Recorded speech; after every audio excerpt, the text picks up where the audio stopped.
Hey guys, so big news today. FFG put out a whole bunch of FAQs for their games, among them Armada and X-Wing. Armada's was significant because we've been waiting for it for a long time. There were a lot of overdue questions, but X-Wing is most significant today because there's some hardcore changes and hard errata changes. So if you haven't already seen it, I'm going to tell you about it, and I'm going to put a link to the in the description below to where you can find the new FAQs for yourself. So first and foremost, there's two really big changes. Huge nerf to the Triple Jump Master 5000 or the Contracted Scouts lists that you've been seeing. Basically, they've made Deadeye small ship only, and this is a hard errata change. This is huge because, basically those ships would move forward at low pilot skill, take a focus, and then be able to fire out a torpedo, without having a target lock. So it was basically dominating a lot of people's metas. And it's kind of, I guess FFG thought it was unfair, so I totally get that it needed to be changed, but I just didn't think that that errataing a card is a good way to do it, because it's a huge nerf, and it's a really huge nerf to people flying a lot of jump masters. But the other big one is the M3A interceptor, or the SIC, the heavy SIC title, is now buffed, but it's also adds one extra hull to the ship. So this gives a heavy SIC 3 hull and a shield instead of 2 hull and a shield. Huge boost for the SIC, but it's also seen as a negative by a lot of people. Let me know what you think of it. Personally, I'm definitely against hard erratas, and because it's so hard to get a replacement card. Maybe a year from now, when people aren't talking about this anymore, some newcomer is going to come into the game and buy an M3A interceptor and think, oh, well, this is a terrible card, and not fly it, and they might not even know. And that's the problem. They did the same thing with Imperial Assault. They hard errated a lot of cards, and and now a lot of my cards, I don't even know what they do anymore. I mean, granted, yes, you could go and print them out and you do your own research, but I don't play that much Imperial Assault anymore, so I'm just not always up to speed. I'm going to be up to speed on X-Wing and Armada and certain games that I play a little bit more often, but if you're like a once-in-a-while casual X-Wing player, you're going to forget some of these smaller rules. That's why I hate erratas, because it kind of forces you to keep your own printouts and forces you to stay up to speed on even relatively minor details. But this one's this is major. That's an extra 33% survivability for your M3As at no extra point cost, so it's huge. Among other changes, cluster mines now give damage for a hit or a crit result, although it's just a regular damage. A crit doesn't give you a face-up damage, doesn't give you a critical damage, but that makes them better. There's a really new, interesting one for red maneuvers. Basically, they decided that there's too many things that can give you a stress before you do your maneuver, and so while letting your opponent pick your dial for you was, like a punishment, it's not really due to error anymore. Sometimes it's due to game mechanics. So they changed the whole rule regarding if you have a stress and reveal a red maneuver, instead of letting your opponent pick your dial, now you just perform a 2 straight as if it were a straight white maneuver. So that's interesting, and one of the things about that is there are certain cases where you could use that to your advantage. Let's say one case that comes to mind, you're flying an IG-2000 or one of the IG-88s. You have advanced sensors and push the limit, and your opponent has some lower pilot skill ships, and they do some maneuvers that you didn't expect, and you had queued up an S loop, to the left. And now all of a sudden that doesn't look like, that would be a terrible option because it puts you right, in somebody's range 1 arc. And so maybe now you're thinking, well, if I could go straight, that would be better. Well, then before you trigger advanced sensors before you reveal your dial, do an action, push the limit, do another action, now have a stress, now you get to go straight forward instead of doing your S loop that was on your dial. So in some cases, it can give you extra control over where you go. That's not really the spirit. That's not why they did this maneuver, but it is it is kind of a way to take advantage of it. So I'm curious how many people are going to be taking advantage of that new rule. I don't think it'll be that much, but it's just worth noting. There's also some changes on, like subtle changes on combat, specifically as it applies to bigs. Basically, you kind of reverse the previous ruling where you can get around having to shoot bigs. Basically, if you're using like a secondary weapon, you can choose which weapon you're going to do first, then measure.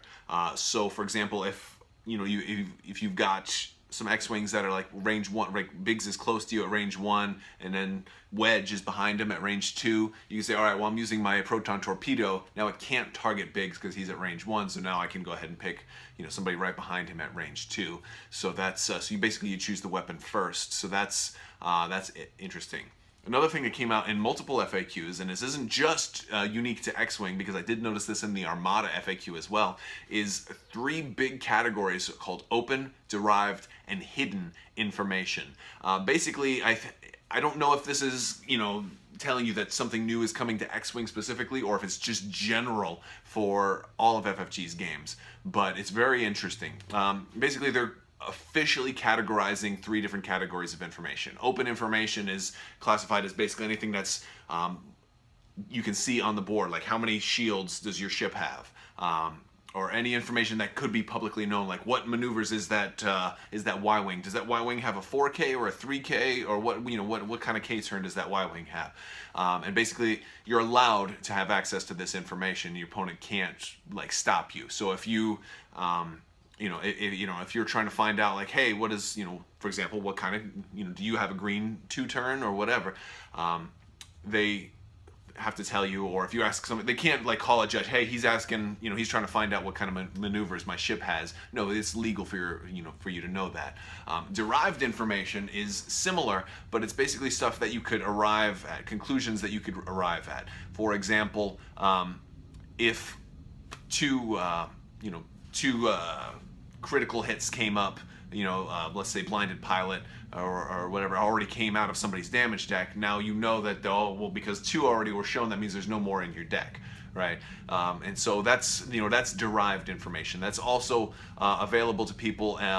One example, like, you have to be truthful about derived information. So an example that they give is, for example, if you're flying an E-wing and you have Corran Horn, let's say I use Corran Horn's ability and I shoot twice, and let's say the next turn my opponent doesn't remember if I shot twice with Corran Horn, so he doesn't remember if Corran is able to shoot this round or not. Well, I can't lie about that. If he asks me, I have to tell the truth. Now, you're going to say, why are they saying, oh, you have to tell the truth? Because it's a, you know, obviously we want to fly casual. We want to be obviously truthful all the time. I'm sure you guys don't, you know, wouldn't lie about something like that, but it's important to know, because there are some folks who, while they may not lie, they may say, well, do I really have to tell you that? Because it's to my advantage if I keep you guessing, you know. But so the official rule is you do have to tell the truth about derived information.